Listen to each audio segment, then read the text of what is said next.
Top quality और consistent performance के लिए सिर्फ सिल्वर पंप नाम याद रखना। फिक्र में अब एक और खबर की बात करते हैं जिसकी चर्चा आज काफी हो रही है। हम बात कर रहे हैं मनुस्मृति और बाबा साहब अम्बेडकर के संस्कृत ज्ञान वाली बहस की, जो जगत गुरु रामभद्राचार्य के बयान के बाद शुरू हुई है। जगत गुरु रामभद्राचार्य ने यूपी के चित्रकूट में एक कार्यक्रम के दौरान कहा कि बाबा साहब अम्बेडकर को संस्कृत का ज्ञान नहीं था।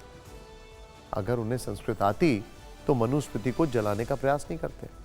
उन्होंने कहा कि मायावती को बहन जी कहने में संकोच होता है क्योंकि मायावती ने ही मनुस्मृति को गाली देने की शुरुआत की, जबकि उनको मनुस्मृति का एक अक्षर भी नहीं पता।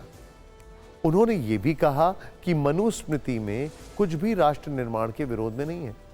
सवाल बाबा साहब अम्बेडकर के संस्कृत ज्ञान को लेकर थे और विमर्श मनुस्मृति पर, इसीलिए इस पर विवाद होना भी स्वाभाविक था। पहले आप जगत गुरु रामभद्राचार्य का पूरा बयान सुनिए, फिर इस पर सियासत वाला एंगल समझाइए। मन को गाली देने का प्रारंभ, क्या तो बहन तो कहीं में संकोच लग रहा है। मन को गाली देने का प्रारंभ मायावती जी ने किया था, जिनको मनुस्मृति का एक अक्षर नहीं ज्ञान था। यदि बाबा साहब अम्बेडकर ठीक संस्कृत जानते होते तो मनुस्मृति को जलाने का कुछ से प्रयास नहीं करते। मनुस्मृति वाली बहस में जगत गुरु रामभद्राचार्य को मायावती की ओर से जवाब दिया गया। सोशल मीडिया पोस्ट में बीएसपी प्रमुख मायावती ने लिखा कि मनुस्मृति का डॉक्टर भीमराव अंबेडकर को पूरा ज्ञान था और उन्हें खुद भी मनुस्मृति के बारे में पूरी जानकारी है। मायावती ने यह भी कहा कि मनुस्मृति वाली इसी व्यवस्था के खिलाफ बीएसपी की स्थापना की गई ताकि पीड़ितों को पैरों पर खड़ा किया जा सके। इस बहस में मायावती को समाजवादी पार्टी और कांग्रेस का भी साथ मिला। ये रिपोर्ट देखें।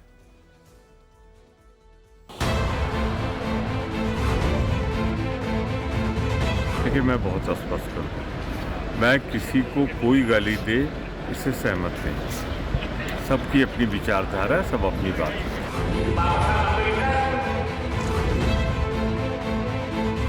रामभद्राचार्य जी को इनके बारे में जानकारी लें, इनके बारे में बाबा साहब की योग्यता के बारे में, संघर्ष के बारे में, कुर्बानी के बारे में और देश के गरीबों को वफादारी के बारे में पहले जान समझ करके तब बाबा को इस बात की बात करना चाहिए।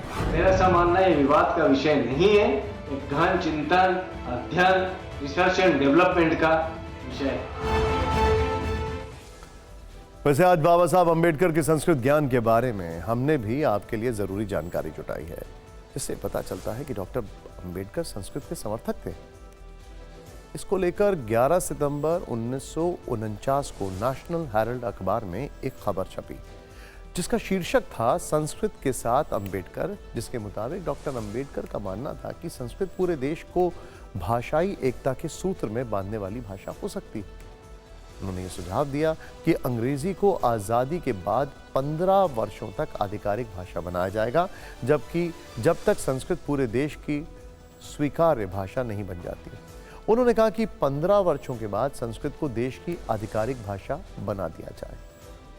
इस बात की पैरवी उन्होंने राष्ट्रभाषा व्यवस्था परिषद में भी की थी। हमें ये संदर्भ भी मिला कि बाबा साहब अम्बेडकर को संस्कृत का ज्ञान था। उन्होंने जर्मनी में संस्कृत भाषा का अध्ययन किया था। ये अपने आप में एक फैक्ट है।